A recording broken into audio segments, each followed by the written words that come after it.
ત્યાં પકડવામાં આવી છે ને એમાં શું છે? તારીખ 15/11/2025ના રોજ બહુચરાજી પોલીસ સ્ટેશનના વિસ્તારના આદિવાડા ગામના એક ફરિયાદી પટેલ સચિનભાઈ રાજેશભાઈ છે. એમણે બહુચરાજી પોલીસ સ્ટેશન આવીને એવી ફરિયાદ કરેલી કે તારીખ 12/8/24ના રોજ તેમના લગ્ન હિન્દુ વિધિ મુજબ અમદાવાદના રહેવાસી ચાંદની રમેશભાઈ રાઠોડ સાથે થયેલા હતા અને લગ્ન પહેલાં અને લગ્ન વખતે ફરિયાદી પાસેથી 5 લાખ અને સોના ચાંદીના દાગીના, કપડાં, મોબાઈલ વગેરે આ ચાંદનીબેને લીધેલા હતા. લગ્નના 4 દિવસ પછી ચાંદનીબેનના જે બનેવી એક રાજુભાઈ ઠક્કર કરીને જે ઓળખ આપેલી હતી એમના બનેવી તરીકેની, એ આદિવાડા ગામે આવેલા ને કે ચાંદનીના પિતા બીમાર છે એમ કરીને ચાંદનીને લઈ ગયેલા હતા અને ત્યારબાદ ચાંદનીનો મોબાઈલ બંધ થઈ ગયેલો અને કોઈ પણ જાતની આમની સાથે વાતચીત કરેલી નહીં.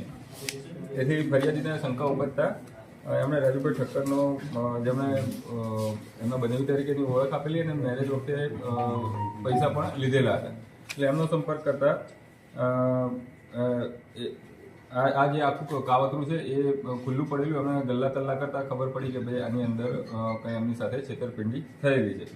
આવી ફરિયાદ એમણે આ અંગે ફરિયાદ કરવાની વાત કરતાં રાજુભાઈ તરફથી બળાત્કારના કેસમાં અથવા અન્ય કેસોમાં ફિટ કરી દેવાની પણ એમની સાથે ચર્ચા કરેલી.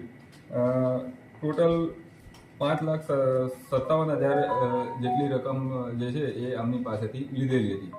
આ અંગે બહુચરાજી પોલીસ દ્વારા વધુમાં તપાસ કરવામાં વધુ તપાસ કરવામાં આવેલી અને બહુચરાજી પોલીસ સ્ટેશન તરફથી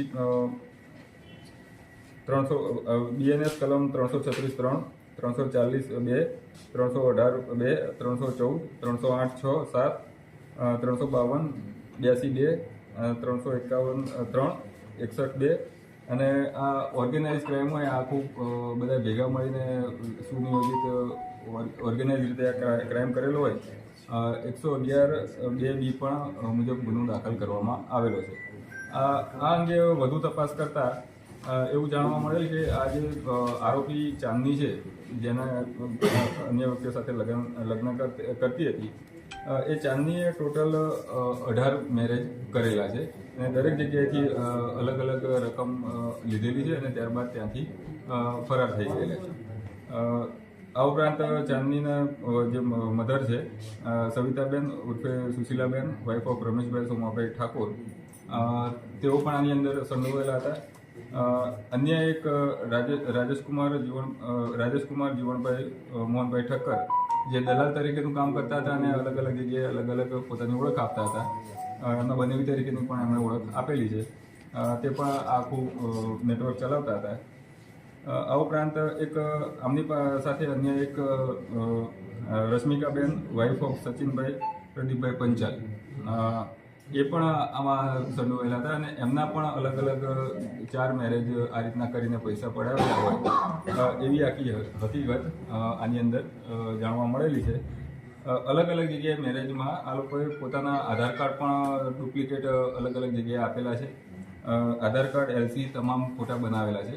એટલે આની અંદર બનાવટી દસ્તાવેજ બનાવવા તથા એનો ખરાનો ખોટા તરીકે ઉપયોગ કરવો તે કલમોનો પણ ઉમેરો કરવામાં આવેલો છે. સાહેબ, 18 લગ્નમાં કેટલા પૈસા ટોટલ લેવાયા? અંદાજિત જે રકમ છે આ તમામ મેરેજમાં એનો આંકડો આશરે 52 લાખની આસપાસ થાય છે અને સોના ચાંદીના દાગીના પણ આની અંદર સામેલ છે. સાહેબ, લગ્ન જીવનને મજાક બનાવી દીધી, પવિત્ર સંબંધ માનવામાં આવે છે, 18 વખત લગ્ન કરવામાં આવ્યા, તો આ બાબતને શું ગણી શકાય? સામાજિક લાલબત્તી સમાન છે? આ આખું જે ક્રાઇમ આ ઓર્ગેનાઇઝ ક્રાઇમ જ છે અને આ પૈસા પડાવવાના ભાગરૂપે જ આખું કાવતરું કરવામાં આવ્યું એ સ્પષ્ટપણે આમાં દેખાઈ રહેલું છે. અને 1-2 વખત કોઈ જગ્યાએ કોઈ મનમેળ ના થયો હોય ને મેરેજ તૂટ્યા હોય એ અલગ વસ્તુ છે, પણ 18 મેરેજ જે કરવામાં આવેલા છે અને પોતાના ખોટા ડોક્યુમેન્ટ પણ આપવામાં આવેલા છે અને ખોટી ઓળખ પણ ઘણી જગ્યાએ આપવામાં આવેલી છે. તેથી આ ઓર્ગેનાઇઝ ક્રાઇમ જ છે એ સ્પષ્ટપણે. સાહેબ, કેટલી રકમ જપ્ત કરવામાં આવી છે? ખાસ કરીને સાહેબ વાત કરીએ તો આવા કિસ્સા બહુ સામે આવી રહ્યા છે, તો શું લોકોને અપીલ કરશો? ખાસ કરીને મેરેજ એવી વસ્તુ છે કે સામેનું પાત્ર હોય એનું થોડું ઘણું બેકગ્રાઉન્ડ છે, આપણે કાં તો ઓળખતા હોઈએ અથવા તો જો સમાજની રીતના કે રીતના મેરેજ કરતા હોય તો પણ થોડુંક બેકગ્રાઉન્ડ ચેક કર્યા પછી જ આવા રિલેશનમાં આગળ વધવું એ વધુ હિતાવહ છે. સર 18 લગ્ન થયા છે તો કન્યાઓ કેટલી છે?